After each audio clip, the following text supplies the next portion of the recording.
오늘 본문 말씀입니다. 요한복음 16장 1절부터 11절까지 말씀입니다.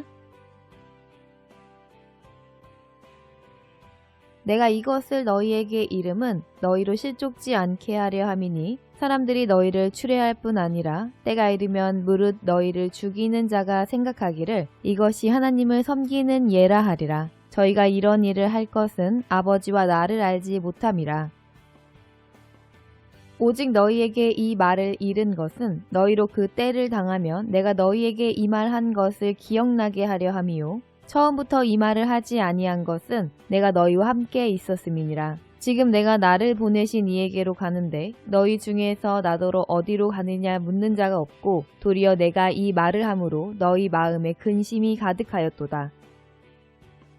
그러하나 내가 너희에게 실상을 말하노니 내가 떠나가는 것이 너희에게 유익이라. 내가 떠나가지 아니하면 보혜사가 너희에게로 오시지 아니할 것이요 가면 내가 그를 너희에게로 보내리니 그가 와서 죄에 대하여 의에 대하여 심판에 대하여 세상을 책망하시리라. 죄에 대하여라 함은 저희가 나를 믿지 아니함이요 의에 대하여라 함은 내가 아버지께로 가니 너희가 나를 다시 보지 못함이요 심판에 대하여라 함은 이 세상 임금이 심판을 받았음이니라. 아멘.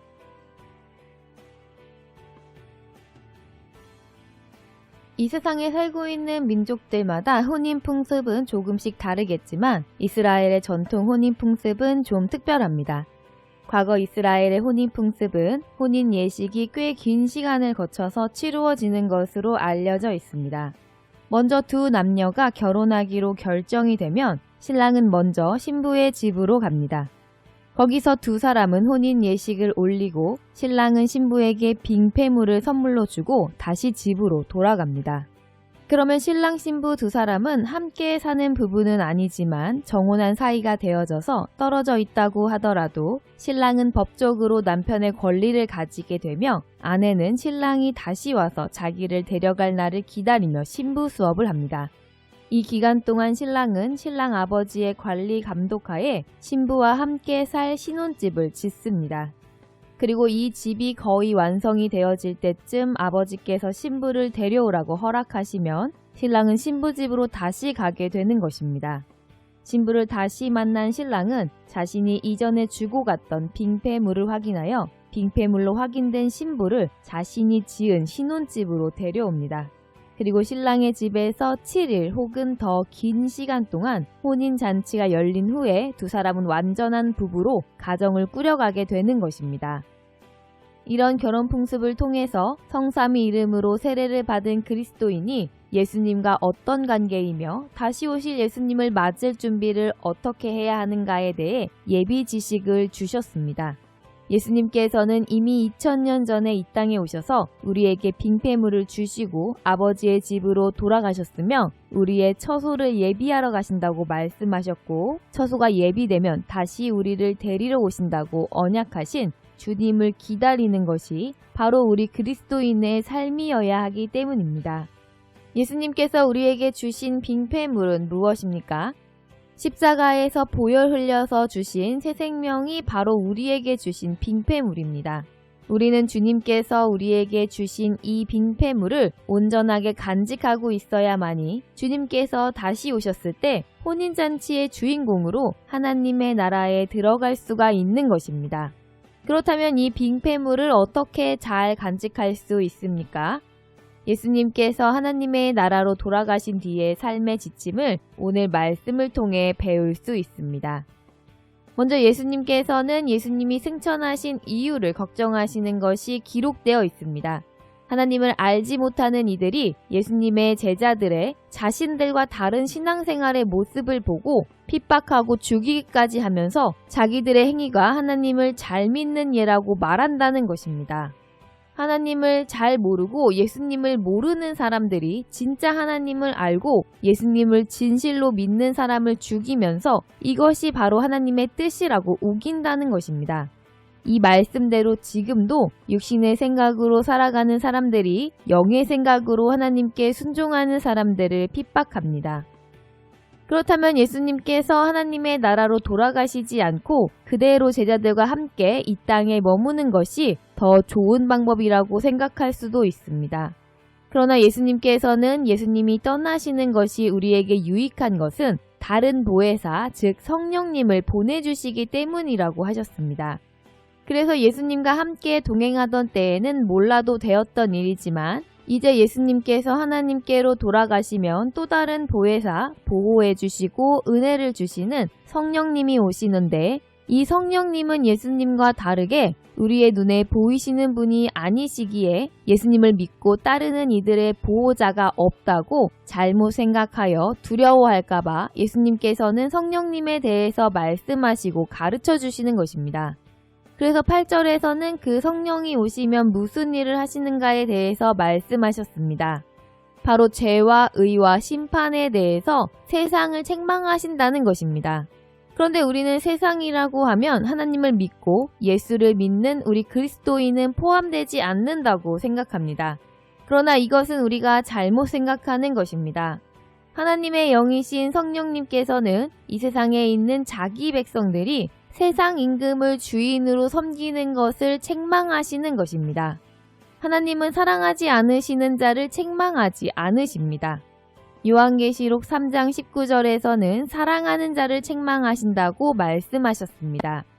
교회 밖에서 하나님의 자녀가 아니라고 하는 자들은 책망하지 않으십니다.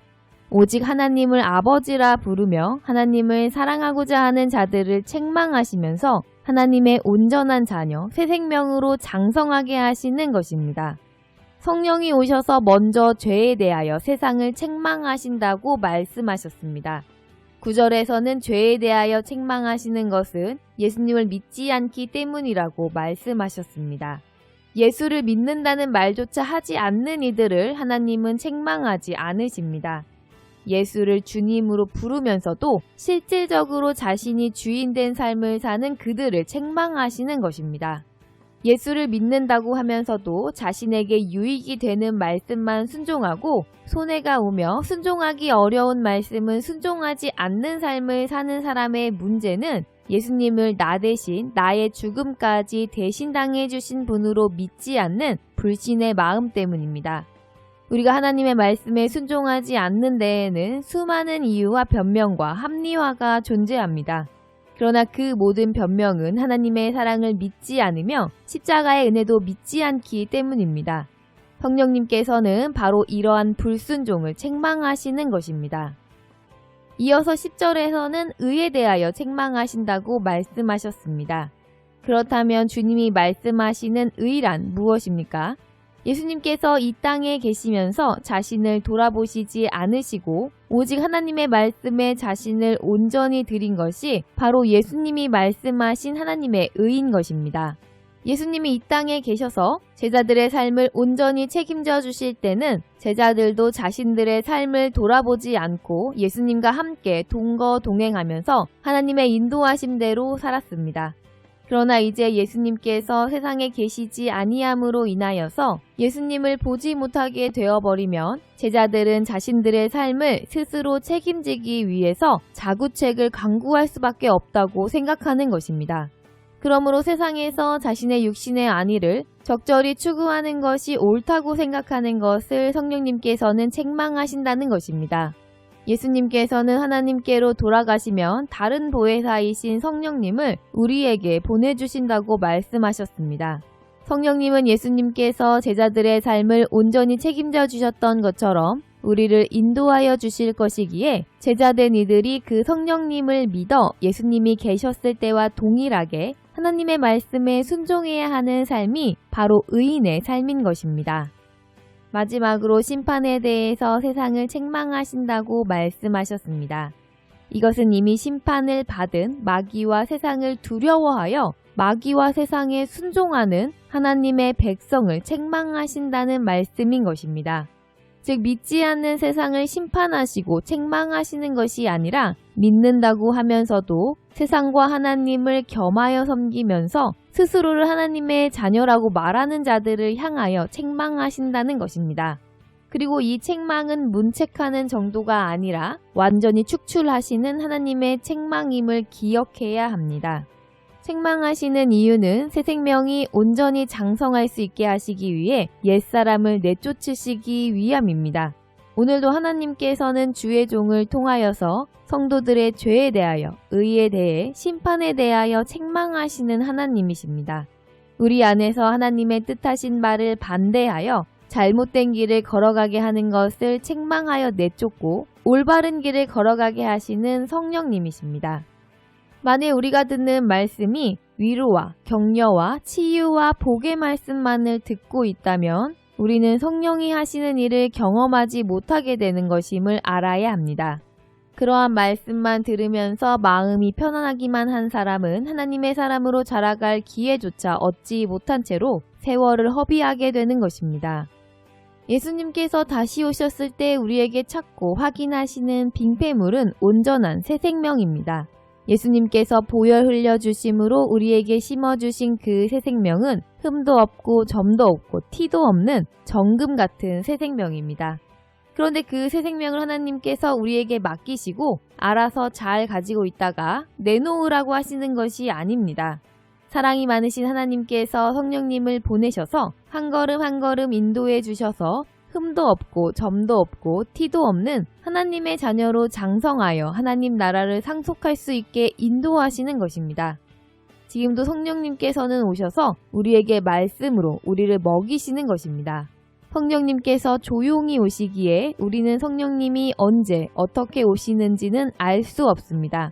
그러나 이 먹여주시는 말씀이 나에게 유일한 생명이라는 것을 믿어서 죽으면 죽으리라는 마음으로 순종하고 충성할 때, 충성하기 위해서 간절히 기도하고 스스로를 쳐서 복종할 때 진정으로 성령님께서 우리를 도와 하나님의 말씀에 온전히 순종할 수 있는 힘을 주시고 믿음을 주십니다. 하나님께서는 하나님의 뜻을 이루시고 영광을 하나님께 돌려드릴 수 있게 하시기 위해 성령 충만함을 주시는 것입니다. 그러므로 성령 충만함을 받는 길은 죽으면 죽으리라는 마음으로 말씀에 순종하는 자에게 성령께서 오셔서 믿음 주시고 담대함 주시고 지혜를 주셔서 성령 충만할 수 있게 허락하여 주시는 것입니다. 성령이 오셔서 하는 일은 책망하시는 일이라고 말씀하셨습니다. 우리 스스로 책망받을 일이 없다고 생각한다면 하나님이 오류를 범하신다고 생각하고 있는 것입니다. 세상에 대하여는 조금이라도 뒤처질까봐 남들보다 조금이라도 낮아져서 멸시받을까 두려워 자신을 희생하고 헌신하면서도 멸망으로 가지 못하게 하는 책망의 말씀은 어떤 마음으로 듣고 있습니까? 또한 들은 말씀에 대한 자신의 각오는 어떻습니까? 오늘도 책망의 말씀을 마음에 받아 주님이 주신 빙패물인 새 생명의 성장을 제한하지 않아 예수님처럼 하나님의 자녀로 자라가기를 바랍니다. 어느 가정이든지 자녀가 태어나서 성장하지 못하면 그보다 큰 근심은 없을 것입니다. 하나님의 자녀로 다시 태어나게 십자가를 져주신 예수님의 은혜를 헛되이 하지 않는 길은 책망을 달게 받아들이는 것입니다. 우리 모두 주님을 구세주로 영접한 하나님의 자녀들로서 옛사람을 징계하시는 책망의 말씀을 달게 받아 날마다 예수님처럼 자라나고 성장하여 하나님 나라를 유업으로 받는 상속자들이 다 되시길 바라며 우리 주 예수님의 이름으로 축복합니다.